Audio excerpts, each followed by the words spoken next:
Hello বন্ধুরা এবং আমার ভাই বোনেরা এবং আমার ছাত্রছাত্রীরা প্রত্যেককে আমি একটা বিষয় নিয়ে কথা বলতে এসেছি, সেটা হচ্ছে ওবিসি ম্যাটার। ওবিসিটা কি? ওবিসিটা হচ্ছে তোমার যারা সবাই প্রতিজন জানো, আমার প্রত্যেকটা ছাত্রছাত্রী জানো, যারা পড়াশোনা করছে এবং যারা চাকরি বাকরি বা তোমার কোনো কম্পিটিটিভ এক্সামে যারা ঢুকে পড়েছো একটি গভর্নমেন্ট জব পাওয়ার জন্য, এবং তারা জানো ওবিসিটা কি।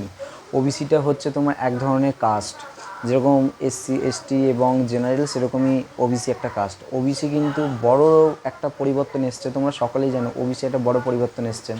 OBC A, OBC B, total 140 জনগোষ্ঠীর দ্বারা এই কাস্ট নির্ধারিত হচ্ছে। এবং তোমরা জানো নির্ধারিত করা হয়েছে।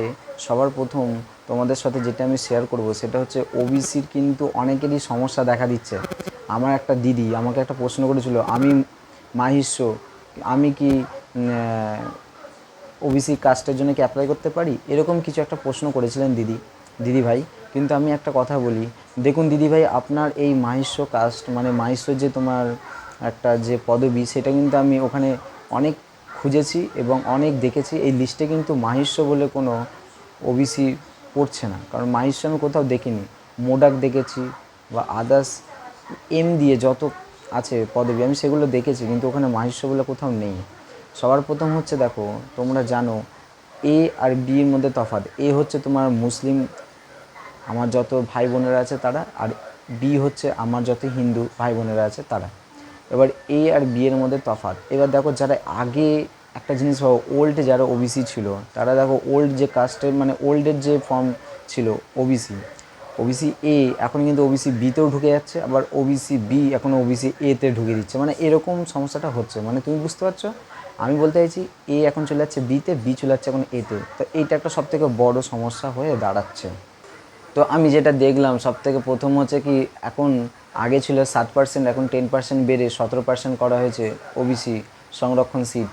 এবং দেখো এই যে ওবিসি সংরক্ষণ সিটের যে বাড়ানো হলে, এবং ওবিসি যেটা 140 জনগোষ্ঠীকে যে ওবিসির আওতায় নিয়ে আসা হলো, কিন্তু এইটা কিন্তু সবথেকে বড় সমস্যা হয়ে দাঁড়াচ্ছে যে ভবিষ্যতে কিন্তু এই ওবিসি কিন্তু একটা বড় সমস্যা দেখা দিতে পারে। কারণ অনেকেই কিন্তু প্রশ্ন করবে, অনেক ওবিসি কিন্তু এখন যে নতুন লিস্ট বেরিয়েছে তার মধ্যে কিন্তু পড়ছে না। তাই সবাই কিন্তু একটা মাথায় ঢুকিয়ে নাও কি, তোমার আগে গিয়ে তুমি তোমার এখানে আমি একটা লিস্ট তোমাদেরকে দেখো দিয়েছি, দেখতে পাচ্ছ সবাই, দেখো এখানে কিন্তু নামগুলো পরস্পর পরস্পর দেওয়া আছে। তোমরা কোন মানে কাস্টের মধ্যে তোমরা ওবিসির মধ্যে পড়ছো, মানে যেইটা তোমার পদবি সেই অনুযায়ী কিন্তু তোমার ওবিসি কাস্টের সেটা দেওয়া আছে। দেখে নাও তোমার আছে কি না, থাকলে কিন্তু তবে কিন্তু তুমি ওবিসি কাস্টের মধ্যে পড়ছো।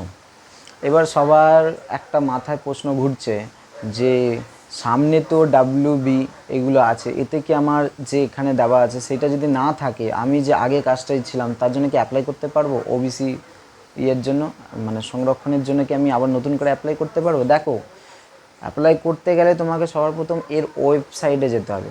রাজ্য সরকারের যে ওবিসি কাস্টের যে একটা পোর্টাল আছে সেখানে তোমাকে যেতে হবে। আর যাবার পর তোমাকে দুয়ারে সরকার বসছে কিনা সেটা খবর লাগাতে হবে। দুয়ারে সরকার দ্বারা কিন্তু করা যেতে পারে। দুয়ারে সরকার দ্বারা তুমি আবার নতুন করে ফর্ম ফিল আপ করবে ওবিসি কাস্টের জন্য, তারপরে তোমার এটা হবে। এছাড়া কিন্তু ওবিসির জন্য তুমি আর পরিবর্তন আশা করছি আর হবে না। আর 19 তারিখ, জুন মাসে 19 তারিখ, আজ 12 তারিখ, 12 তারিখ মানে হাতে আর একটা সপ্তাহ আছে। তারপর কিন্তু জুন মাসে একটা হিয়ারিং ডেট আছে ওবিসির। ওবিসি হিয়ারিং ডেটে যদি একটা মানে সুখবর পাওয়া যায় যে কমপ্লিট, তাহলে কিন্তু ওবিসি যারা আছে তাদের কিন্তু আর সমস্যা থাকবে না। আর ওবিসির কারণে যত পরীক্ষা যত এক্সাম বাকি পড়ে আছে সেগুলো আর সমস্যা হয়ে দাঁড়াবে না। সবাই কিন্তু ওবিসির আওতার মধ্যে 140 জনগোষ্ঠী পড়া হয়েছে করা হয়েছে রাজ্য সরকারের দ্বারা। এবং এই যে একটা সার্ভে চলছিল ওবিসির, সেটা কিন্তু 10% বৃদ্ধি করা হয়েছে।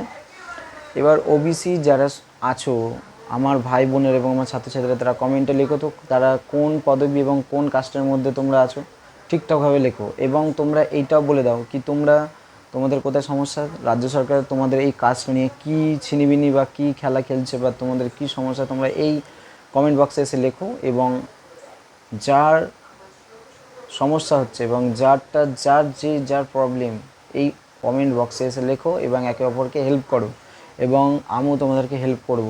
আমি এইটাই চাই কি কমেন্ট বক্সে এসে তোমরা লেখো কি তুমি কোন কাস্টে আগে ছিলে, এখন কোন কাস্টে আছো, বা তোমাকে এ থেকে বিতে করা হয়েছে কিনা বা বি থেকে এতে করা হয়েছে কিনা। এই লিস্টের মাধ্যমে তোমরা দেখতে পাচ্ছ, দেখে নাও আরেকবার।